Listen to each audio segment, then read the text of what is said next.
Exercise 10.3 exercise 10.3 question number 11। Question number 11 में है prove that the line through the point x1 y1 and parallel to the line ax plus by plus c is equal to 0। मतलब मुझे एक line की equation बतानी है जो x1 y1 से पास होती है। ठीक, तो यहाँ पर हम लिखेंगे required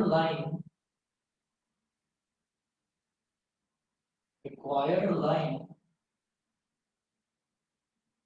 passes through x1 y1। जो मुझे लाइन की इक्वेशन बनानी है ना वो x1 y1 से पास होती है, तो ये दे रखा है। और जो मुझे लाइन की इक्वेशन बनानी है वो एक गिवन लाइन के पैरेलल है। तो जो लाइन मुझे दे रखी है वो देखिएगा, मैं ये कहूंगा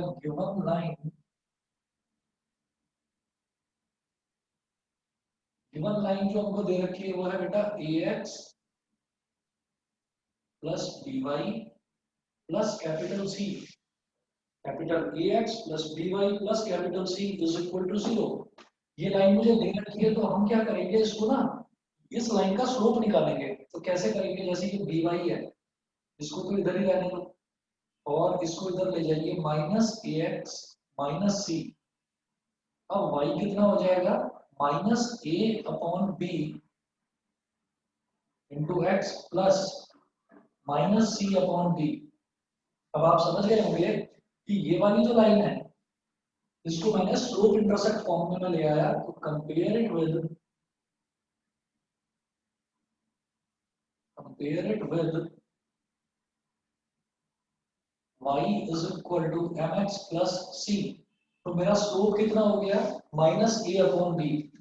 तो ये जो लाइन है ना, ये वाली लाइन दे रखी है, ये गिवन लाइन है, तो हम ये कहेंगे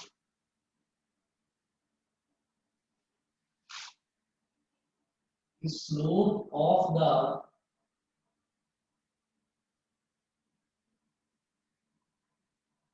गिवन लाइन। ये जो लाइन मुझे दे रखी है इसका स्लोप कितना, m की वैल्यू होगी माइनस ए अपॉन बी। तो मैं इसको m ना बोलकर मैं इसको m1 बोलूंगा। m1 is equal to minus a upon b, ये हो गया। और जो रिक्वायर्ड लाइन है ना, जो रिक्वायर्ड लाइन है वो इस गिवन लाइन के पैरेलल है। ये दे रखा है required line is parallel to this given line. तो हम ये कहेंगे कि since required line is parallel to the given line, therefore m1 is equal to m2। m1 is equal to m2, it implies that m2 is equal to minus a upon b। m2 क्या है यहाँ पर, slope of required line.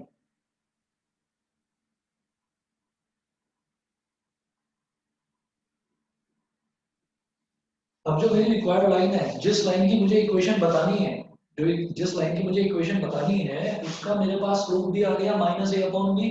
ठीक है, और वो इस point से पास करती है x1 y1 से। तो मैं इक्वेशन बना सकता हूँ बड़े आराम से। देखिएगा यहाँ हम लिखेंगे therefore equation of the required line will be, क्या होता है, पॉइंट है मेरे पास, एक तो पॉइंट है और एक स्लोप दे रखा है। तो पॉइंट स्लोप फॉर्म क्या फॉर्मूला होता है, y minus y1 is equal to m into x minus x1। अब यहाँ पर स्लोप जो रिक्वायर्ड लाइन है इसका स्लोप सिर्फ m नहीं लिया मैंने, m2 लिया है। तो m2 लिख लीजिए यहाँ पर, m2 into x minus x1। फिर आप ये देखिएगा कि ये जो x1 और y1 जो पॉइंट्स होते हैं ये कोई पॉइंट अलग से नहीं दिए, ये x1 और y1 ही दे रखे हैं। तो x1 को x1 ही रहने दो, y1 को y1 ही रहने दो, x और y तो एज इट इज रहते ही हैं। अब m2 की वैल्यू डालनी है आपको केवल यहाँ पर, तो माइनस ए अपॉन बी हो जाएगा। ये हो गया y minus y1 is equal to minus a upon b. Multiplied by x minus x1। अब क्या करिए, ये जो b है ये इससे मल्टीप्लाई हो जाएगा, तो b और ब्रैकेट में क्या है y minus y1 is equal to, इधर केवल माइनस a बचा क्योंकि डिनोमिनेटर में b था, इसको तो मैं इधर ले आया, तो यहाँ सिर्फ माइनस a बचा, तो minus a into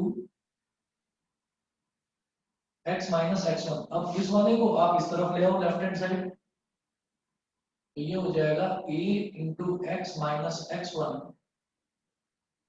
plus b into y minus y1 is equal to 0। और मुझे यही चीज प्रूव करनी थी। बताइए जी, सभी को क्लियर है? Yes, a into x minus x1 plus b into y minus y1 is equal to 0, यही मुझे प्रूव करना था। ठीक, चलेगा आगे? yes, ठीक है।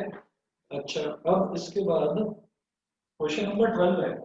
क्वेश्चन नंबर 12 में दे रखा है two lines passing through the point 2, 3 intersects each other at an angle of 60 degree. If slope of one line is 2, find the slope of the other line. ठीक है, तो हमें ये मालूम है कि जब दो लाइंस इंटरसेक्ट करती हैं तो उनके बीच का जो एंगल हमें निकालना होता है उसका एक फॉर्मूला होता है। ये वीडियो कुछ प्रॉब्लम कर रही है क्या? नहीं sir, चलिए, क्वेश्चन नंबर 12 में two lines passing through the point 2, 3 intersects each other at an angle of 60 degree। ठीक है, हम ये कहेंगे कि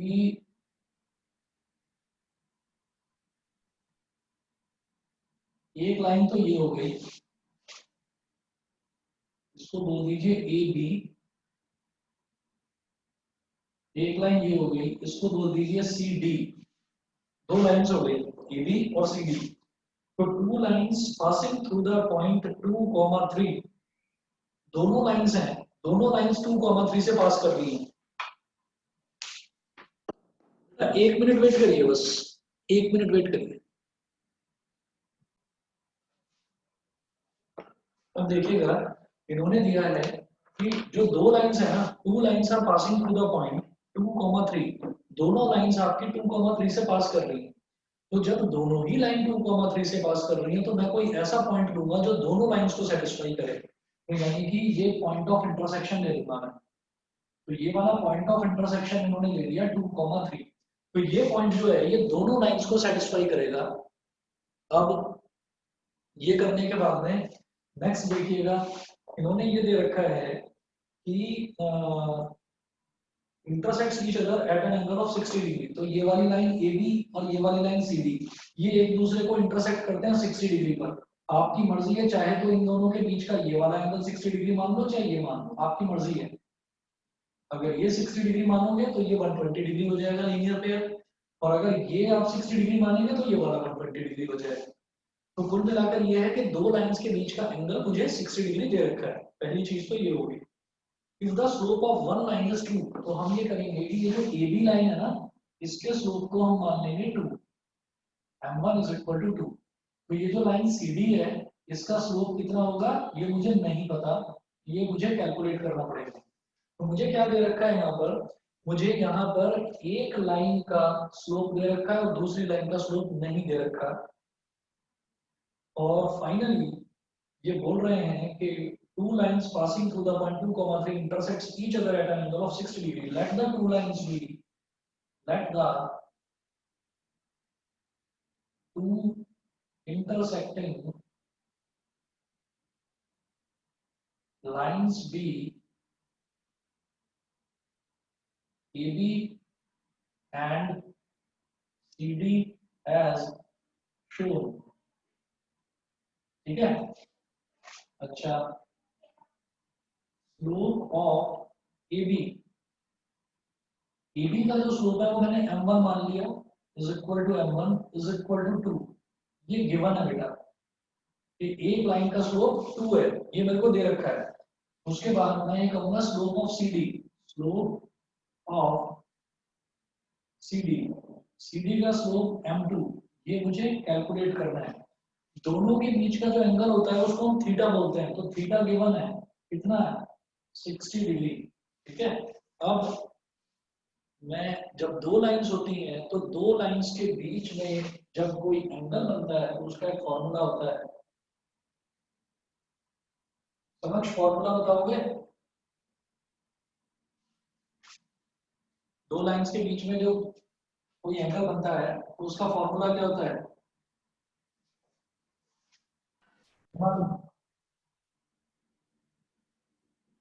tan theta is equal to modulus m1 minus m2 upon 1 plus m1 m2 modulus m1 minus m2 upon 1 plus m1 m2। अब आप क्या करिए, थीटा की वैल्यू डाल दो यहाँ पर 60 डिग्री, तो tan 60 डिग्री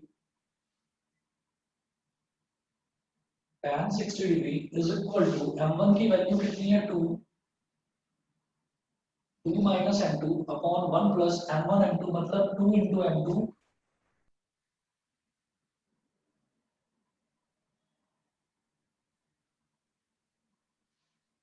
ठीक है, ये हो गया। और tan 60 डिग्री जो है, ये tan 60 डिग्री है तो रिजल्ट हमारा क्या आ जाएगा, √3 इज इक्वल टू, जब ये मॉडुलस है और मॉडुलस के अंदर कोई भी अननोन दे रखा होता है ना, याद रखिएगा, जब मॉडुलस के अंदर कोई भी अननोन दे रखा होता है तो मैं ये नहीं कह सकता कि मॉडुलस का रिजल्ट सिर्फ पॉजिटिव आएगा या नेगेटिव आएगा। ठीक है, तो हम ये कहेंगे कि मॉडुलस के अंदर वाली क्वांटिटी नेगेटिव भी हो सकती है और पॉजिटिव भी हो सकती है। तो जब मॉडुलस के अंदर अननोन है तो मैं क्या करूंगा, मैं बाहर प्लस माइनस लगा दूंगा, यहाँ प्लस माइनस 2 माइनस m2। देखिए अंदर अननोन एक टर्म दे रखा है, m2 ऊपर भी है m2 नीचे भी है। ठीक, अगर सिर्फ ऊपर या सिर्फ नीचे भी m2 होता तो भी मैं ये कहता कि मॉडुलस के अंदर एक अननोन टर्म है, तो उस केस में हम मॉडुलस का रिजल्ट प्लस माइनस लेते हैं, केवल प्लस नहीं लेते, प्लस माइनस लेते हैं। इस चीज को हम प्रॉपर्ली प्रूव कर चुके हैं। नहीं समझ में आया तो मैं एक बार दोबारा बता दूंगा इसको। लीनियर इक्वेशंस में हमने करा था ये 2 minus m2 upon 1 plus 2m2, ये हो गया। तो इसका मतलब क्या है कि ये प्लस माइनस है वैल्यू, तो मैं क्या बोलूंगा कि 2 minus m2 upon 1 plus 2m2 is equal to √3 और minus 2 minus m2 upon 1 plus 2m2 is equal to √3। तो दो हमारी वैल्यूज आ जाएंगी, m2 की दो वैल्यूज आएंगी, देखिएगा।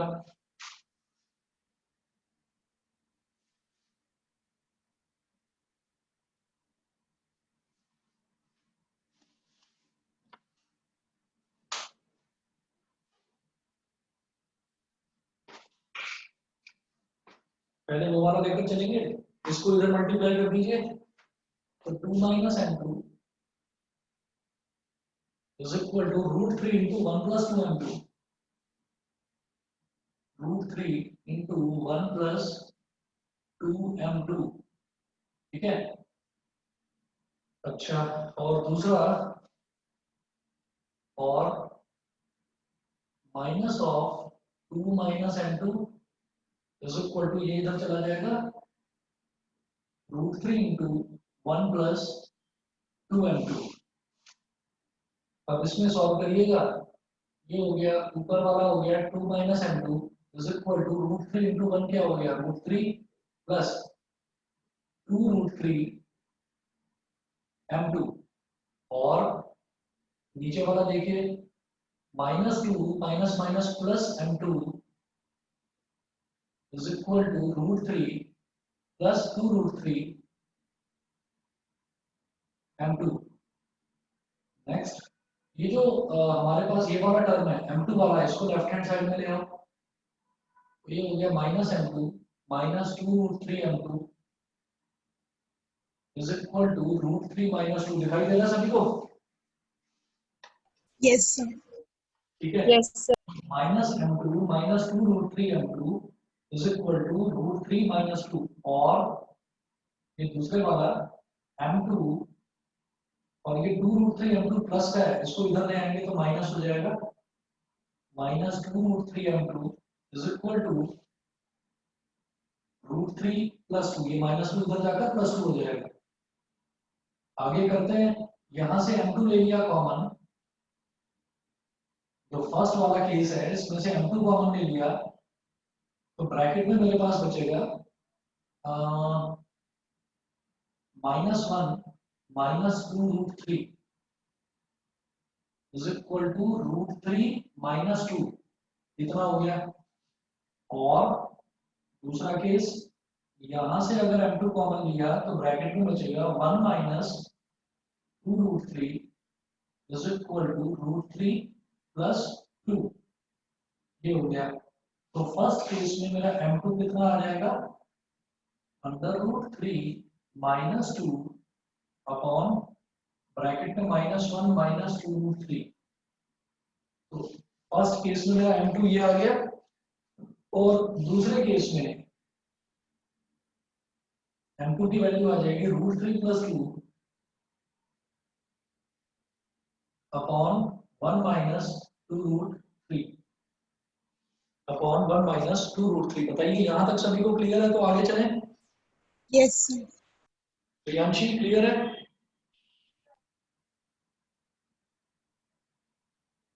प्रियांशी समझ में आ गया इतना?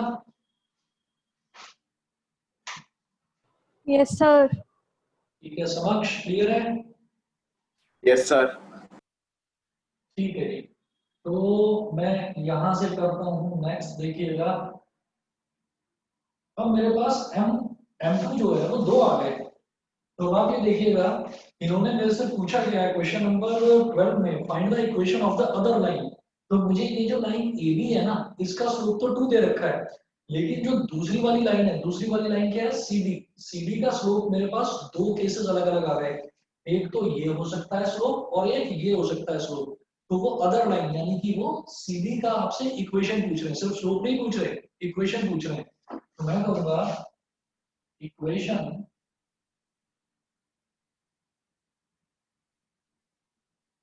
Of CD. सीडी की इक्वेशन क्या होगी, इसमें 2 केसेस बनेंगे। Case first, when m2 is equal to this. अच्छा, इसमें ना मैं एक काम कर सकता हूँ, देखिए जैसे ये √3 -2 है, तो न्यूमरेटर में √3 -2 है, अगर मैं माइनस साइन कॉमन ले लूं तो ब्रैकेट में बचेगा बेटा 2 -√3।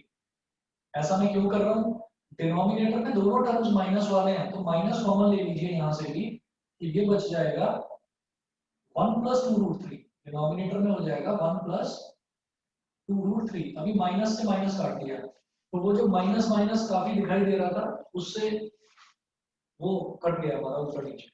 तो व्हेन m2, जब m2 is equal to this, तो इक्वेशन ऑफ cd क्या होगी, y - y1 is equal to m2 into x - x1।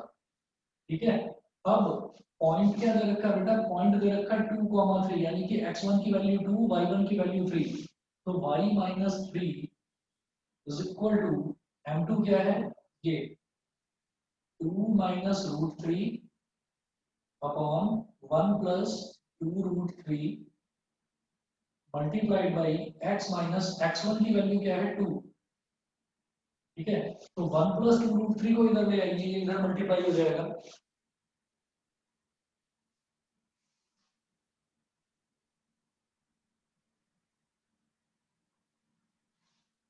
तो इसमें क्या करेंगे हम, y - 3 में 1 + 2√3 मल्टीप्लाई हो जाएगा, y - 3 और ब्रैकेट में क्या है 1 +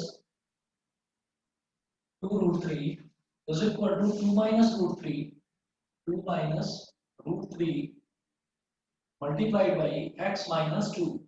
ठीक है, अब इसको एक्सपेंड करिए, y × 1 कितना हो गया, y y × 2√3 कितना हो गया, 2√3y। ठीक, -3 × 1 हो गया -3, -3 × 2√3 कितना हो गया, -6√3।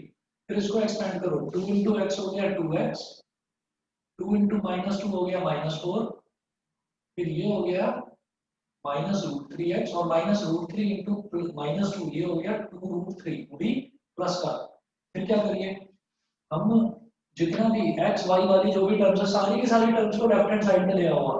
ठीक है, तो सबसे पहले 2x - √3 इसको सबको ले आओ उधर, तो ये हो गया -2x minus root three x left hand side में आकर हो जाएगा प्लस का रूट थ्री एक्स। उसके बाद y वाली टर्म देखिएगा plus y plus two root three y, ये तो इधर ही थी तो इसको मैंने ऐसे रख दिया। उसके बाद देखिएगा x वाली दोनों टर्म्स हो गई, y वाली दोनों टर्म्स हो गई, अब बचती है कांस्टेंट टर्म्स।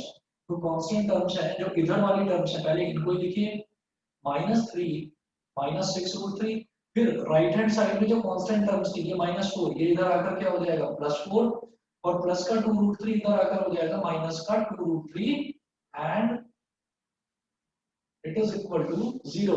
बताइए यहाँ तक क्लियर है आदित्य? Yes sir.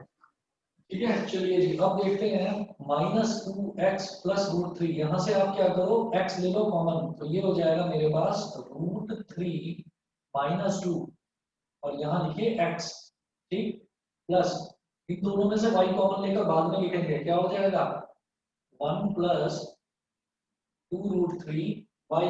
और अब इनको देखो, इनमें क्या होगा कि प्लस का फोर माइनस का थ्री, ये हो गया प्लस का वन, और minus six root three minus two root three, बेटा ये हो जाएगा minus eight root three is equal to zero. तो ये हमारी सेकंड लाइन की इक्वेशन आ गई, A X plus B Y plus C is equal to zero. मैं जब भी कोई इक्वेशन निकालता हूं तो मैं स्टैंडर्ड फॉर्मेट में करके निकालूंगा, A X plus B Y plus C is equal to zero. समझ गए? Yes, sir. ये केस फर्स्ट हुआ है। केस सेकंड में क्या लेना होगा, ये केस फर्स्ट है, m2 is equal to this. Case second क्या होगा, जब मेरा स्लोप में ये लेकर चलूंगा, इसको छोड़ दूं, कर लेंगे इसको अपने आप। केस Yes, सेकंड में आप देखिएगा x1 y1 तो मेरा सेम ही रहेगा 2,3, तो बाकी जो है, बाकी आपका चेंज क्या होगा, आपका चेंज सिर्फ ये होगा स्लोप, इसको कर लेंगे अपने आप, छोड़ देना। बताइए एकांश, दृष्टि, कर लेंगे? Yes yes, sir. हो जाएगा। अगला देखता हूं मैं question number 13। Find the equation of the right bisector of the line segment joining the points 3, 4 and -1, 2। ठीक है, तो ऐसी इक्वेशन, ये जो कंडीशन दे रखी है, पहले इसको कंडीशन को मैं ड्रॉ करके देखता हूँ। ड्रॉ करूंगा तो आप लोग आसानी से समझ जाएंगे इसको।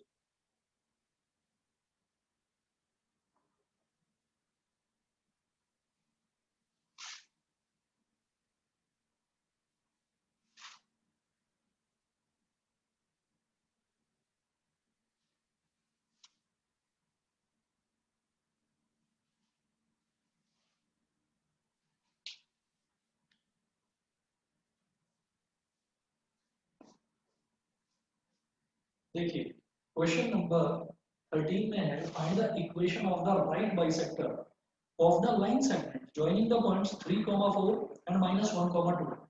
दो पॉइंट्स दे रखे हैं 3, 4 एंड -1, 2। इन दोनों पॉइंट्स को ज्वाइन करके एक स्ट्रेट लाइन बनेगी, उसका राइट बाइसेक्टर, राइट बाइसेक्टर मतलब परपेंडिकुलर बाइसेक्टर, मुझे उस परपेंडिकुलर बाइसेक्टर की इक्वेशन बतानी है। तो देखिएगा क्वेश्चन नंबर 13 में दो पॉइंट्स दे रखे हैं, एक पॉइंट है ए, मान लीजिए ए और बी, एक पॉइंट है 3, 4, 3, 4, और एक है बी, बी दे रखा है -1, 2, -1, 2।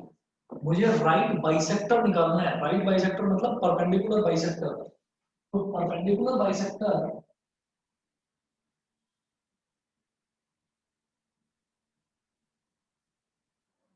ये होगा, इसको मान लीजिए आप पी क्यू, इसको मान लीजिए पी क्यू परपेंडिकुलर बाइसेक्टर को। तो परपेंडिकुलर बाइसेक्टर की एक खास बात होती है, पहली चीज तो ये कि वो इस पर परपेंडिकुलर होगा, लाइन ए बी पर परपेंडिकुलर होगा, ये तो पहली चीज हो गई। दूसरी जो कंडीशन है वो क्या है कि ये बाइसेक्ट करेगा इसको, मतलब ये लाइन इसके इक्वल हो जाएगी। अगर इसको मैं वो बोल दूं तो हम ये कहेंगे since P Q is the perpendicular bisector of AB, so AO is equal to BO, AO is equal to BO, that is O is the midpoint of AB. O is the midpoint of AB. ये तो मुझे लगता है सबको समझ में आ गया होगा कि O जो है वो AB का मिडपॉइंट है. सो कोऑर्डिनेट्स ऑफ O, O के कोऑर्डिनेट्स क्या हो जाएंगे? O उसका मिडपॉइंट है. मिडपॉइंट फॉर्मूला क्या होता है? x1 plus x2 by 2, y1 plus y2 by 2. तो x1 plus x2 by 2, 3 plus minus 1 upon 2, 4 plus 2 upon 2. बताइए इतना समझ में आ गया? गगन क्लियर है? 3 minus 1 कितना हो गया? 2 upon 2, 4 plus 2 कितना हो गया? 6 upon 2, 2 upon 2 कितना? 1, 2, 6 upon 2 कितना? 3. ये वैल्यू कितनी आ गई? इसका मिड पॉइंट कितना आ गया? 1, 3. तो ये जो O पॉइंट है ये इसके कोऑर्डिनेट्स आ गए 1, 3. ये बता दीजिए क्लियर है कनिष्का? Yes, sir. क्लियर है? चलिए शिवांश क्लियर है? Yes, sir. ठीक है. आर्यन त्यागी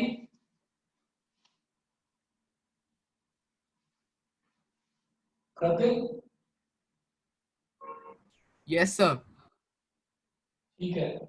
अगला देखते हैं. जैसे 1, 3 ये तो आ गया. अब मैं क्या करूंगा? अब इन्होंने बताया है कि ये परपेंडिकुलर बाइसेक्टर है, तो मैं ये जानता हूं कि पहले मैं AB का स्लोप निकालता हूं. चलो तो हम कहेंगे यहाँ पर स्लोप ऑफ AB. किसी भी लाइन का स्लोप निकालने के लिए अगर 2 पॉइंट दे रखे हैं तो सफिशिएंट है मेरे लिए. ये वैल्यू हो गई x1 y1, ये वैल्यू हो गई x2 y2. स्लोप का formula y2 minus y1 upon x2 minus x1. ठीक है. तो y2 minus y1 2 minus 4 upon x2 minus x1 -1 -3. 2 minus 4 कितना हो गया? -2. -1 -3 कितना हो गया? -4. माइनस से माइनस कैंसिल. 2 1 जा 2, 2 2 जा 4. तो स्लोप ऑफ AB आ गया 1/2. और बेटा इसको आप बोल दीजिए m1. जो लाइन दे रखी होती है उसके स्लोप को मैं m1 मान लेता हूँ. तो इसका जो स्लोप है वो हमारा आ गया m1. अब ये जो PQ है, since PQ is perpendicular on AB, therefore जब दो लाइंस परपेंडिकुलर होती हैं तो उनके स्लोप्स का मल्टीप्लिकेशन -1 के बराबर होता है. तो ये जो PQ है, इस PQ के स्लोप को आपने मान लेना है m2. ये m2 हो गया. तो इसका मतलब m1 multiplied by m2 is equal to -1. m1 कितना है? 1/2. m2 as it is equal to -1. तो m2 की वैल्यू क्या होगी? 2 को इधर मल्टीप्लाई कर देंगे. m2 की वैल्यू होगी -2. हो गया काम. मुझे ये वाली जो लाइन है PQ यानी कि यही तो है राइट बाइसेक्टर, परपेंडिकुलर बाइसेक्टर. मुझे इसकी इक्वेशन निकालनी है. इसका स्लोप पता चल गया and it is passing through this point O. ये पॉइंट पता चल गया. तो इक्वेशन क्या हो जाएगी? देयरफॉर इक्वेशन ऑफ PQ वही हमारा standard format y minus y1 is equal to m into x minus x1. इस केस में स्लोप कितना? m2. तो m2 लिखिएगा. y1 और x1 y1 कौन से पॉइंट हो गए? जिस पॉइंट से ये लाइन पास कर रही है. तो 1, 3. 1 is my x1 and 3 is my y1.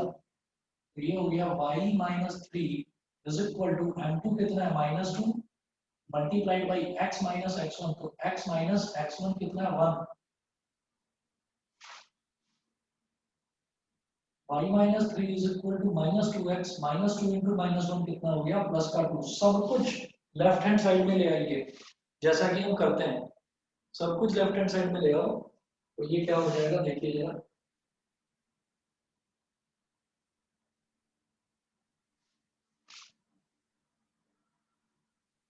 तो -2x इधर आकर +2x बन जाएगा. +2x प्लस का y -3 और +2 को इधर ले आओ. तो ये -2 is equal to 0. ये हो गया 2x plus y minus 5 is equal to 0। Required line ये हो गई ऐश्वर्या, ठीक है? Yes sir. ठीक है, अगला देखते हैं।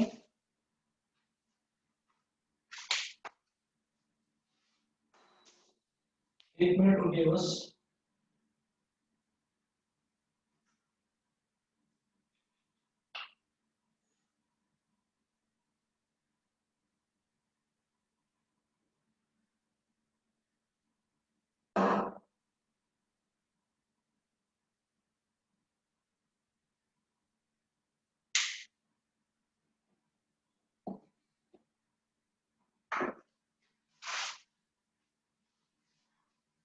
नेक्स्ट देखिएगा। नेक्स्ट में question number 14, find the coordinates of the foot of the perpendicular from the point -1,3 to the line 3x - 4y - 16 is equal to 0। Coordinates of the foot of the perpendicular, coordinates का मतलब क्या है कि x coordinate और y coordinate की value निकालनी है। तो इसके लिए मुझे क्या करना पड़ेगा, पहले मैं एक जो ये कंडीशन दे रखी है इसको ड्रॉ करके देखूंगा तो हमें समझ में आ जाएगा। देखिए इसमें question number 14,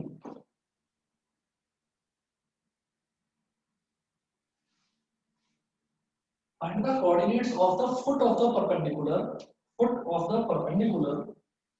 from the point -1,3 to the line this। एक पॉइंट दे रखा है 1,3 से एक लाइन दे रखी है स्ट्रेट लाइन 1,3 से उस स्ट्रेट लाइन पर एक परपेंडिकुलर ड्रॉप करा जाता है। ठीक है, अब जरा देखो क्या है ये। जैसे मान लीजिए ये वाला एक पॉइंट दे रखा है मुझे, इस पॉइंट को मैंने बोल दिया बेटा P और इसके कोऑर्डिनेट्स दे रखे हैं -1,3। -1,3 से एक स्ट्रेट लाइन दे रखी है, मान लीजिए ये लाइन है AB, है ना, और AB की मुझे इक्वेशन दे रखी है 3x - 4y - 16 is equal to 0। 3x - 4y - 16 is equal to 0, ये AB की इक्वेशन दे रखी है। ठीक है, और ये जो P है, P इस पॉइंट से इस पर एक परपेंडिकुलर ड्रॉप करा जाता है, मतलब ये 90 डिग्री हो गया। तो इस वाले पॉइंट को बेटा आप बोल दीजिए Q, और मुझे इस Q के कोऑर्डिनेट्स निकालने हैं। जो परपेंडिकुलर है, ये जो परपेंडिकुलर है PQ, तो परपेंडिकुलर का फुट क्या हो गया, परपेंडिकुलर का फुट हो गया Q। तो मुझे इस Q के कोऑर्डिनेट्स निकालने हैं, वो यही पूछ रहे हैं, find the coordinates of the foot of the perpendicular, यानी कि Q drawn from this point on to this line. ठीक, तो आपको समझ में आ गया होगा, जब ये AB लाइन दे रखी है और ये PQ लाइन है, तो PQ और AB एक दूसरे पर परपेंडिकुलर है, तो मैं AB का स्लोप निकालूंगा तो ऑब्वियस सी बात है मेरे पास PQ का स्लोप भी आ जाएगा। देखो कैसे, हम कहेंगे इक्वेशन ऑफ AB, AB की इक्वेशन ये दे रखी है मुझे 3x - 4y - 16 is equal to 0। तो मुझे y वाले टर्म को एक तरफ रखना है, तो मैं इसको ये बोल सकता हूँ 4y is equal to 3x - 16। Basically मैंने क्या करा, -4y को इधर ले गया तो +4y हो गया, फिर पूरे RHS को LHS में, पूरे LHS को RHS में, ऐसे लिख दिया। ठीक, तो 4y is equal to 3x - 16 ये कर दिया। यहां से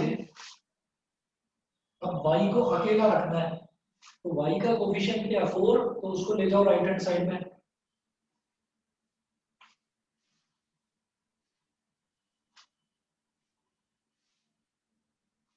4y is equal to 3x - 16, 4 को ले जाइए डिनोमिनेटर में, तो y इज इक्वल टू, जब 4 यहाँ डिनोमिनेटर में चला जाएगा तो 3 के डिनोमिनेटर में भी आएगा, 16 के डिनोमिनेटर में भी आएगा।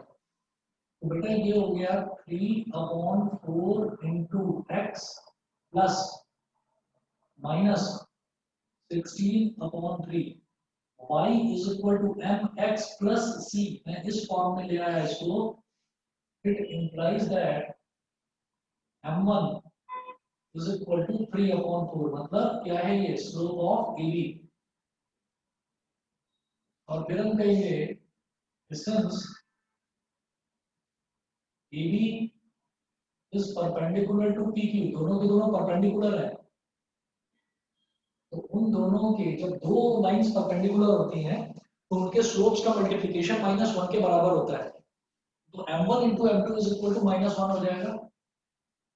अभी m1 कितना है 3/4, m2 क्या है इस PQ का स्लोप, इस PQ का स्लोप है m2, ठीक है। तो 3/4 m2 इज इक्वल टू -1, तो m2 क्या हो गया -4/3। बताइए जी, इतना समझ में आ गया? Yes, sir. Yes, sir. ठीक है, Yes, sir. चलिए ठीक है। और अब आप क्या करोगे, मेरे पास m2 आ गया। किसी भी लाइन की अगर मुझे इक्वेशन निकालनी है, किसी भी लाइन की इक्वेशन निकालने के लिए हम क्या करते हैं, हमें उस लाइन पर लाई करने वाला कोई एक पॉइंट चाहिए। मुझे PQ लाइन पर लाई करने वाला एक पॉइंट मिला हुआ है पहले से ही -1,3, ठीक है। और इस PQ का स्लोप होता है m2, वो मैंने निकाल लिया, m2 की वैल्यू मैंने निकाल ली -4/3, ठीक। मैं इक्वेशन निकालूंगा पहले PQ की। आप कहेंगे कि इक्वेशन तो पूछी नहीं जा रही है, लेकिन इक्वेशन निकालनी जरूरी है, अभी बताता हूँ क्यों, ठीक है। हमसे तो इस Q के कोऑर्डिनेट्स पूछे जा रहे हैं, तो Q के कोऑर्डिनेट्स निकलेंगे तभी जब इसकी इक्वेशन निकलेगी। तो हम ये कहेंगे कि इक्वेशन ऑफ PQ, तो PQ की इक्वेशन बड़े आराम से निकलेगी। इस पर लाई करने वाला एक पॉइंट है ना मेरे पास -1,3, तो ये x1, y1 हो गया, और इसका स्लोप m2 ये मैंने निकाल लिया -4/3। तो हम ये कहेंगे इक्वेशन ऑफ PQ, पहले तो इक्वेशन कैसे निकलती है, y - y1 is equal to m into x - x1, but here slope is m2, तो मैंने m2 लिख दिया। y - y1 क्या है 3 इज इक्वल टू m2 कितना है -4/3, x - x1, x1 कितना है -1, तो x -1। अब इस 3 को इधर ले आइए बेटा, ये हो गया 3y - 9 is equal to -4x, और ये माइनस माइनस क्या हो जाएगा +1, +1 इंटू -4 -4, ले आओ सब कुछ इधर। तो ये हो गया 4x + 3y - 9 + 4 is equal to 0। 4x + 3y - 9 + 4 कितना हो गया -5 इज इक्वल टू 0। अब देखिएगा, ये मेरे पास आ गई इसकी इक्वेशन। इसको बोलो इक्वेशन ऑफ AB को बोलो इक्वेशन नंबर 1, और इक्वेशन ऑफ PQ को बोलो इक्वेशन नंबर 2, ठीक है। इसके बाद आप क्या करिए, AB और PQ ये जो दो इक्वेशंस है ना, जैसे 10th क्लास में सॉल्व करते थे एलिमिनेशन से सॉल्व कर दो, दोनों को सॉल्व कर दीजिए। अब ये कहेंगे कि यहाँ पर हमारे पास जैसे इक्वेशन ऑफ AB है,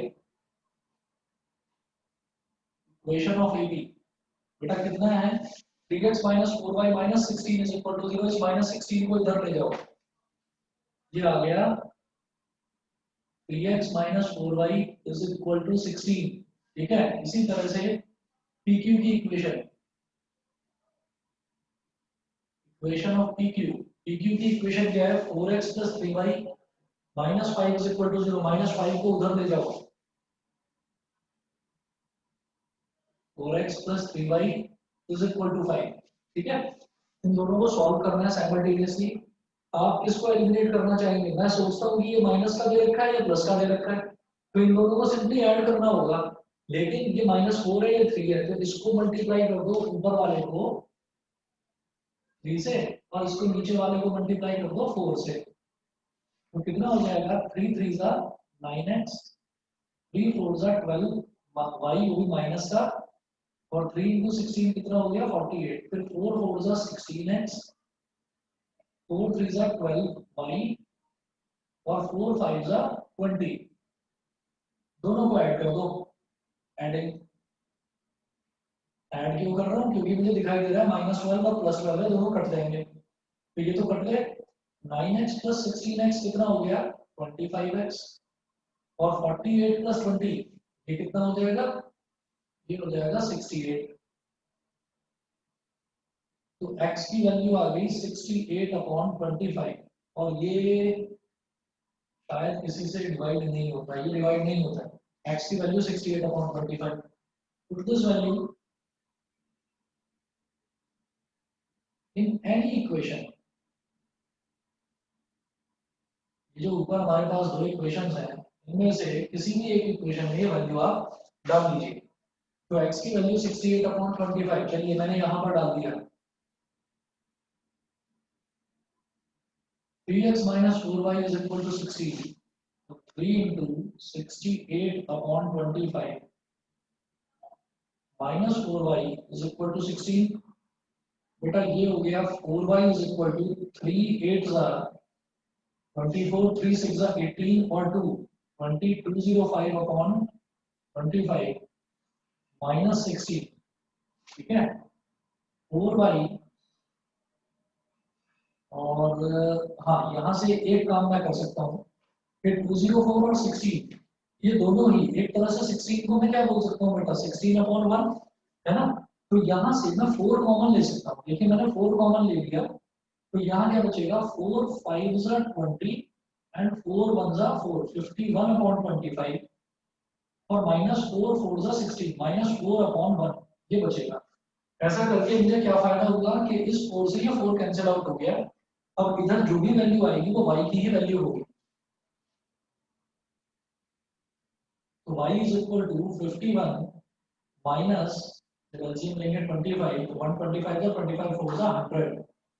ठीक तो ये आ गया माइनस का 49/25। ठीक है तो जब हम कोई भी दो इक्वेशंस को जब हम सॉल्व करते हैं तो सॉल्व करने पर होता क्या है कि एक ऐसी वैल्यू आ जाती है जो उन दोनों इक्वेशंस को सेटिस्फाई करे। तो आप ये देखिएगा कि Q एक ऐसा पॉइंट है जो AB पर भी लाई कर रहा है और PQ पर भी लाई कर रहा है। दोनों इक्वेशंस को दोनों ही लाइंस को सेटिस्फाई कर रहा है। तो इसका मतलब क्या है कि ये जो मेरे पास x और y की वैल्यू आई है ना ये बेसिकली Q के कोऑर्डिनेट्स आ गए। x की वैल्यू 68/25 y की value -49/25।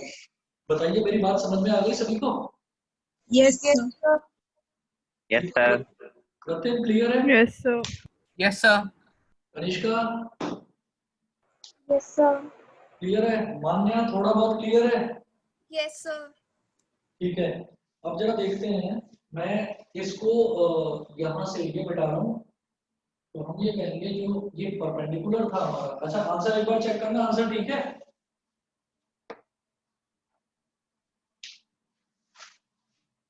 Therefore, coordinates of Q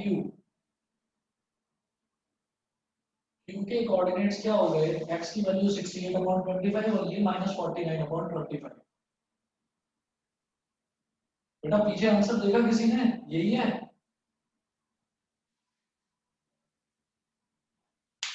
चलिए मैं ही देखता हूँ 10.3 का question number 14।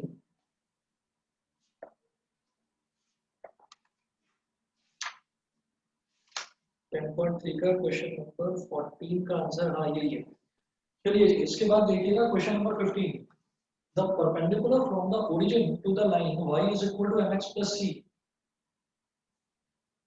meets it at the point -1, 2 find the values of m and c। देखिए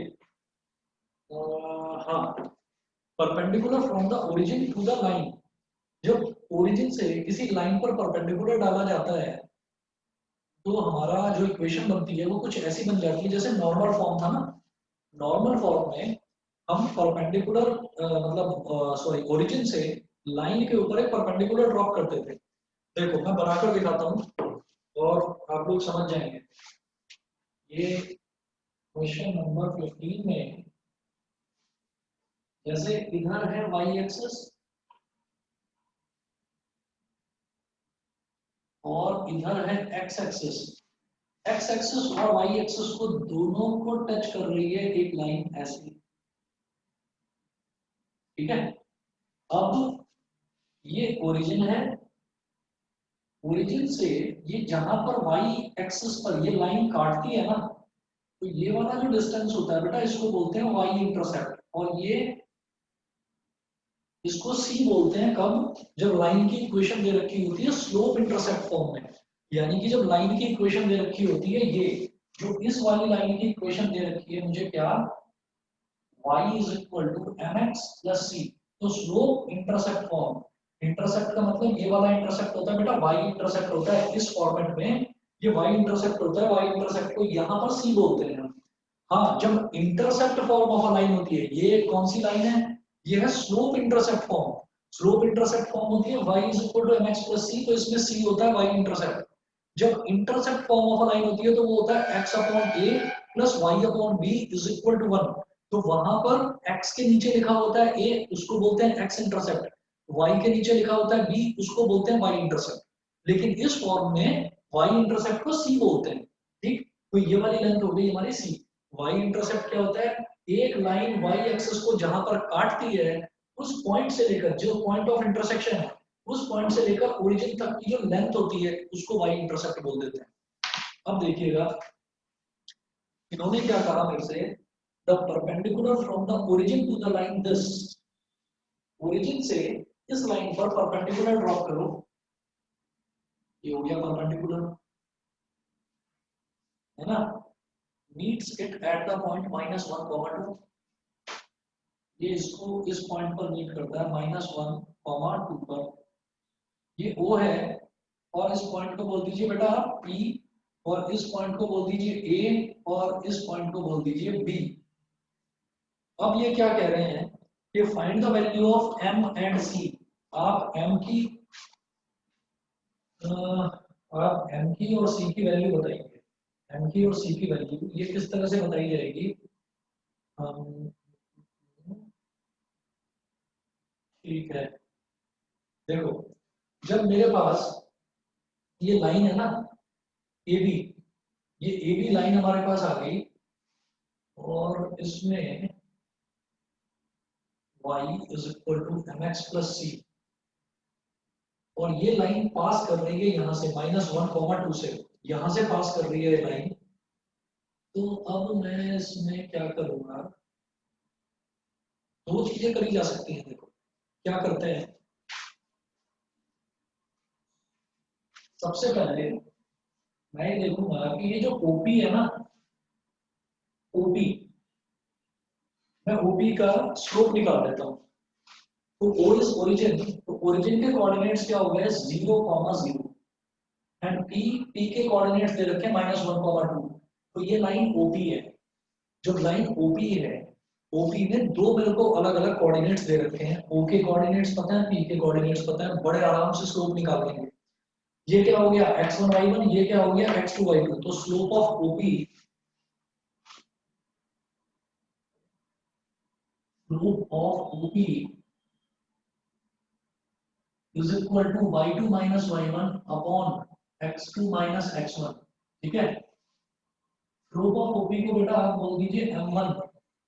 ठीक, y2 माइनस y1 मतलब 2 minus 0 upon x2 minus x1, यानी कि -1 माइनस 0, तो 2 माइनस 0 अपॉन -1 माइनस 0, तो m1 आ गया 2 अपॉन -1, मतलब -2 आ गया। Since OP is perpendicular on AB, OP, therefore slope of OP multiplied by slope of AB is equal to -1। दोनों के स्लोप्स का मल्टीप्लिकेशन -1 के बराबर हो जाएगा।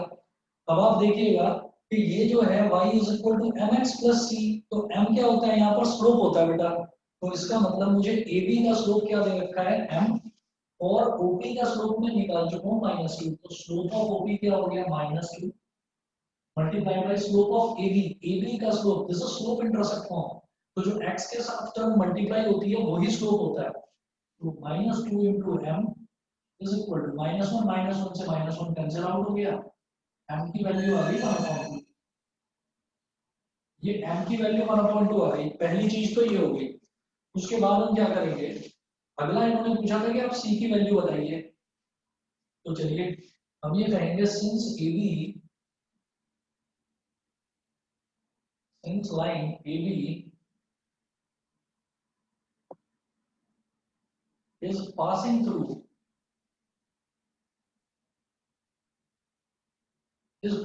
point P, is passing through point P. P के coordinates हैं -1, 2. So P will satisfy AB's equation जब पॉइंट P इस लाइन AB पर ही लाई करता है, तो जो पॉइंट P है वो AB की इक्वेशन को भी सेटिस्फाई करेगा। देखिए AB की इक्वेशन क्या है, y is equal to mx plus c, y is equal to mx plus c। तो पॉइंट P वो इस इक्वेशन को सेटिस्फाई करेगा, यानी कि x की जगह डाल दो -1, y की जगह डाल दो 2, और m की वैल्यू मैं निकाल चुका हूँ 1/2, अननोन क्या बचेगा c की वैल्यू आ जाएगी। बताइए समझ में आ गया? Yes, sir. Yes, sir. ठीक है, हर्षित है अभी ऑनलाइन? नहीं है। चलिए, तो x क्या हो गया -1 और y हो गया 2, y की जगह डालिए 2, m की वैल्यू मैंने निकाल ली है 1/2, और x की वैल्यू क्या है -1 प्लस c, तो ये हो गया 2 is equal to -1/2 plus c। तो c की वैल्यू हो गई 2 + 1/2, 2 2 4 + 1, c की वैल्यू हो गई 5/2। बताइए सब बच्चों को आ गया समझ में? Yes, sir. Yes, sir. Okay okay,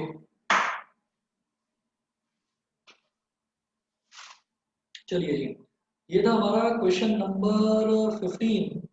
फिर देखते हैं क्वेश्चन नंबर 16। 16 में है, if P and Q are the lengths of the perpendiculars from the origin to the lines, x cos theta minus y sin theta is equal to k cos to theta, and x sec theta plus y cosec theta is equal to k respectively, prove that p square plus 4q square is equal to k square। ठीक है, चलिए P and Q are the lengths of the perpendiculars। चलो जी एक काम करते हैं, दो अलग अलग लाइन दे रखी है। तो क्वेश्चन नंबर 16 में मैं पहले पहली लाइन की बात करता हूँ, फर्स्ट लाइन।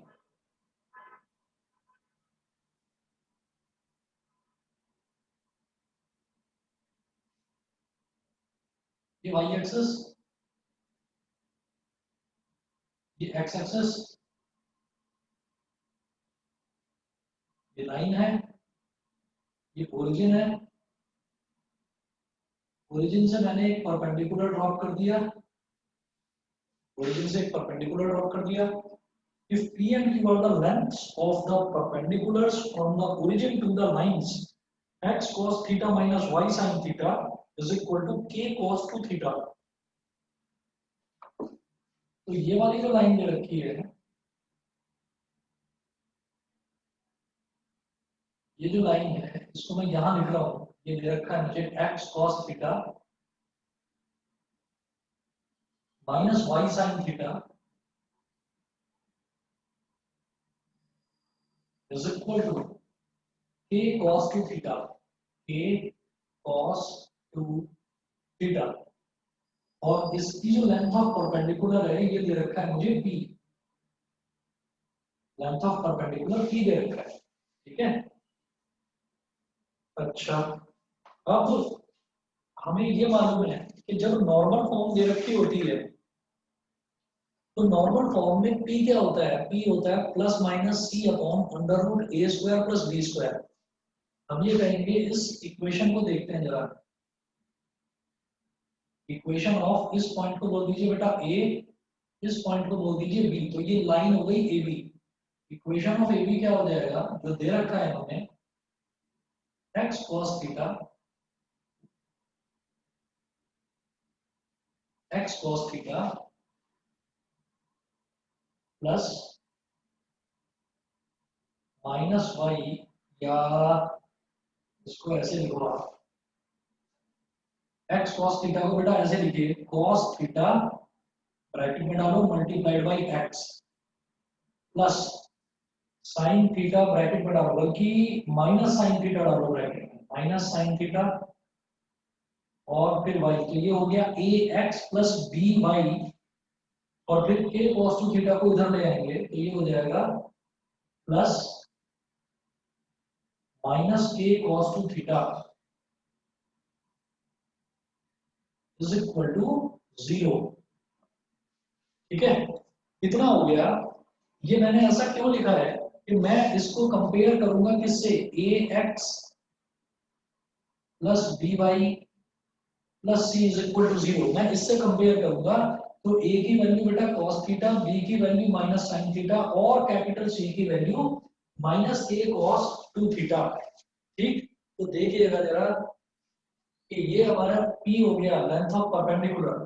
तो लेंथ ऑफ परपेंडिकुलर मैं देख चुका हूं पहले ही, ये कैसे निकलता है कि मैं जो भी मेरे को इक्वेशन दे रखी होती है ना, उस इक्वेशन को हम जनरल इक्वेशन से कंपेयर करते हैं, और जनरल इक्वेशन से कंपेयर करने के बाद P की वैल्यू आ जाती है plus minus C upon under root A square plus B square. ठीक है, देखिए capital P is equal to plus minus capital C upon under root A square plus B square. तो capital P is equal to plus minus, और C कितना है, यहाँ पर C दे रखा है बेटा माइनस के कॉस टू थीटा, माइनस के cos two theta upon A कितना है, जो x के साथ मल्टीप्लाई हो रहा है वो A, जो y के साथ मल्टीप्लाई हो रहा है वो B। तो A का स्क्वायर क्या हो जाएगा, कॉस स्क्वायर थीटा, और सिमिलरली B है minus sine theta, minus sine theta का स्क्वायर क्या हो जाएगा, साइन स्क्वायर थीटा प्लस का साइन स्क्वायर थीटा। अब आप में से सभी बच्चे जानते होंगे कि cos square theta plus sine square theta होता है 1, 1 का अंडर रूट भी 1, 1 का अंडर रूट भी 1। तो मैं इसको लिखूंगा, ये बचा मेरे पास k cos 2 थीटा और अपॉन में 1, इसका मतलब k cos 2 थीटा। अब सवाल ये उठता है कि इसमें से ये माइनस साइन कहाँ गया, माइनस साइन कहाँ गया। हम ये कहेंगे कि ये p क्या है, ये है लेंथ ऑफ परपेंडिकुलर। ये प्लस माइनस क्यों लिखा हुआ था, ये प्लस माइनस इस वजह से लिखा हुआ था कि ये जो स्क्वायर रूट है, जब इसकी वैल्यू आएगी तो वो प्लस माइनस में आएगी, तो वो कैंसिल आउट हो जाएगी। भाई वो भी प्लस माइनस में आएगा ना, तो प्लस माइनस से प्लस माइनस कैंसिल आउट हो जाएगा। लेकिन फिर सवाल उठता है कि यहाँ तो माइनस के कॉस टू थीटा लिखा हुआ था, माइनस साइन क्यों हटा दिया। माइनस साइन इस वजह से हटाया है because length can't be negative. ठीक, तो ये हमने जनरल फॉर्मूला डिराइव करा था, उसमें प्लस माइनस था, इस वजह से लिखा है। लेकिन जब p की वैल्यू जब हम निकालेंगे तो हम वो पॉजिटिव ही लेंगे, क्योंकि लेंथ कांट बी नेगेटिव। तो ये तो p हो गया, है ना। अब इसके बाद अगला देखिएगा, दूसरी इक्वेशन दे रखी है कि x sec theta plus y cosec theta is equal to k, ये दे रखा है। इसको भी देखते हैं। तो जैसे ये ड्रॉ करा था ऐसे ही वो भी ड्रॉ करके दिखाता हूँ आपको। यहाँ पर देखिएगा क्या होगा, मैं इधर मिटा रहा हूँ उसको। बेटा क्लियर है ना यहाँ तक तो सभी को, Yes, sir. यहाँ तक सभी को क्लियर है ना। ये जैसे k cos टू थीटा है ना, तो यहाँ पर आप मेंशन कर सकते हैं सीधा सीधा, बिकॉज लेंथ, ये p क्या है, ये p लेंथ है, परपेंडिकुलर लेंथ है, length can't be negative, can't be negative, इसीलिए नेगेटिव साइन मैंने ड्रॉप कर दिया, छोड़ दिया। अब देखिएगा अगला दे रखा है मुझे ये, फर्स्ट लाइन हो गई, फिर बात करते हैं सेकंड लाइन की। फिर से वही करेंगे, ये हो गया बेटा y एक्सिस और ये हो गया x एक्सिस, और ये होगी हमारी लाइन। और लाइन जो है, लाइन क्या दे रखी है, x sec theta plus y cosec theta is equal to k.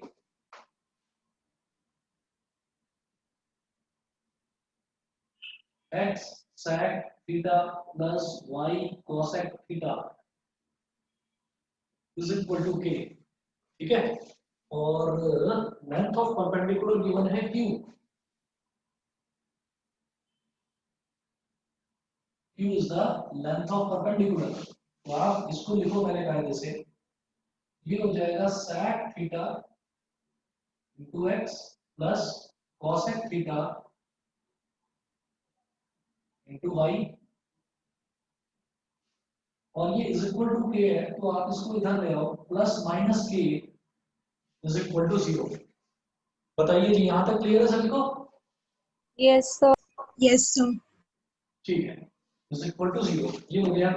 इसको अगेन कंपेयर करेंगे स्टैंडर्ड इक्वेशन से, ax plus by plus c is equal to 0. ax plus by plus c is equal to 0. तो जो हमारा q है, यहाँ पर length of perpendicular है q क्या हो जाएगा, फिर वही वाला formula, plus minus c upon under root a square plus b square, under root a square plus b square. q is equal to c कितना है यहाँ पर, माइनस k, प्लस माइनस ही हो गया और ब्रैकेट में minus k upon under root sec theta का स्क्वायर कितना हो गया, sec square theta plus cosec theta का स्क्वायर कितना हो गया, cosec स्क्वायर थीटा.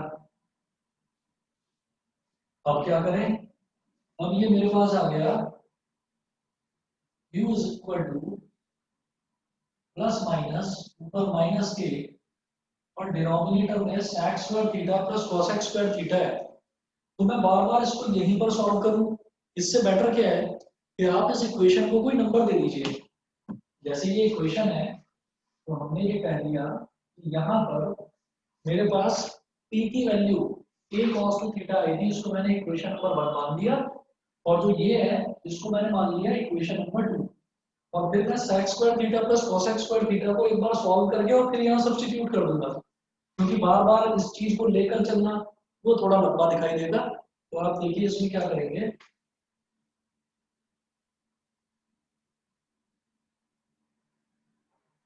हम sec square theta plus cosec square theta को अलग से सॉल्व करते हैं, और करने का तरीका हमारा यही रहेगा कि हम इन दोनों को cos में और sin में कन्वर्ट कर लेंगे. तो sec स्क्वायर थीटा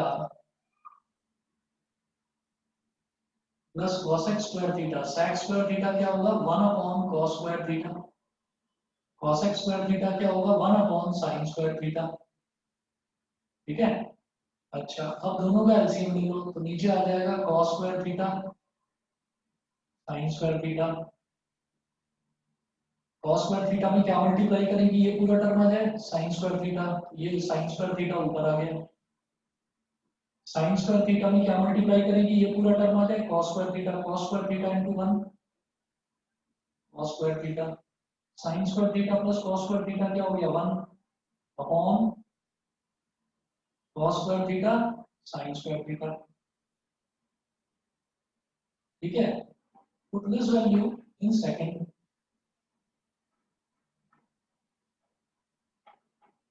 इसको सेकंड इक्वेशन में रख दीजिए, तो q की वैल्यू क्या आ गई,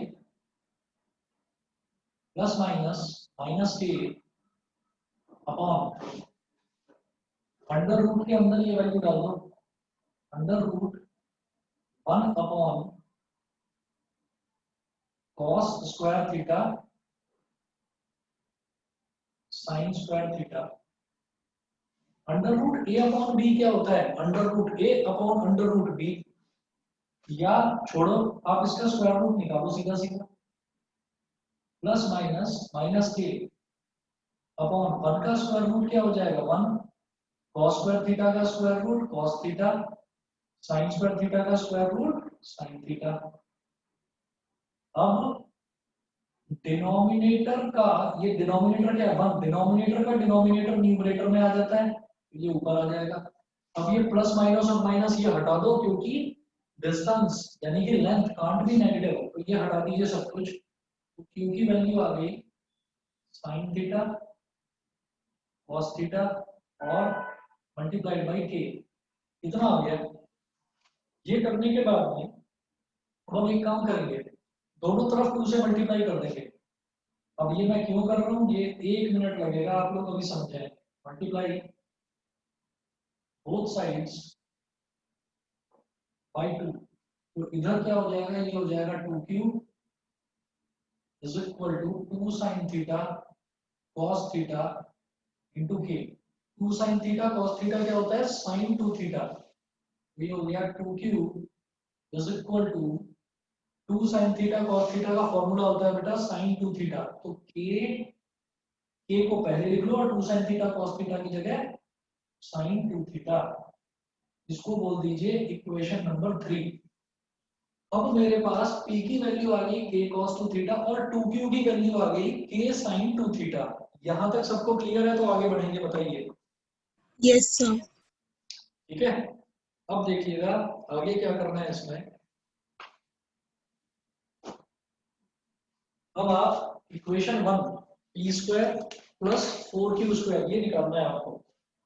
p square plus 4q square is equal to k square prove करना है।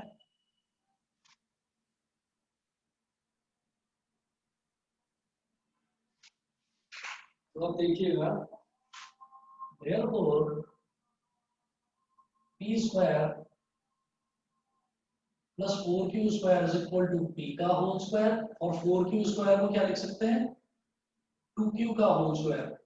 तो p कितना है, k cos 2 थीटा, यानी कि k cos 2 थीटा का स्क्वायर प्लस 2q कितना है, k sin 2 थीटा, तो k sin 2 थीटा का होल स्क्वायर। अब k का स्क्वायर कितना हो गया, k स्क्वायर, और cos 2 थीटा का स्क्वायर हो गया cos स्क्वायर 2 थीटा, k का स्क्वायर हो गया k स्क्वायर, और sin 2 थीटा का स्क्वायर हो गया sin स्क्वायर 2 थीटा। ये नीचे वाला मिटा रहा हूं मैं, समझ गए ना सभी बच्चे? Yes. Yes. हाँ? चलिए जी, अब जरा देखिएगा, इसमें से हमने k स्क्वायर ले लिया कॉमन, तो ब्रैकेट में क्या बचेगा, cos square 2 theta plus sin square 2 theta, और cos square theta plus sin square theta क्या होता है, 1, तो ये पूरा 1 हो गया। तो k square into 1 is equal to k square, मुझे यही चीज प्रूव करनी थी। बताइए जी, सभी को समझ में आ गया? Yes, sir. ठीक है, और इस एक्सरसाइज में फिर आपके दो क्वेश्चन बचते हैं, क्वेश्चन नंबर 17 और 18 करिएगा ट्राई। ठीक है, बाकी आगे का फिर नेक्स्ट क्लास में कराते हैं। ठीक है जी, फिर आज के लिए इतना ही। Thank you, sir. चलिए, Thank you, sir. Okay. Sir कोई होमवर्क नहीं है? 2 क्वेश्चन है बस होमवर्क में, ये कर लीजिए और मिसलेनियस ट्राई कर लेना। मिसलेनियस में सारे मिक्स हैं पूरे चैप्टर के। ठीक है सर, ठीक है, चलिए, थैंक यू। Okay okay.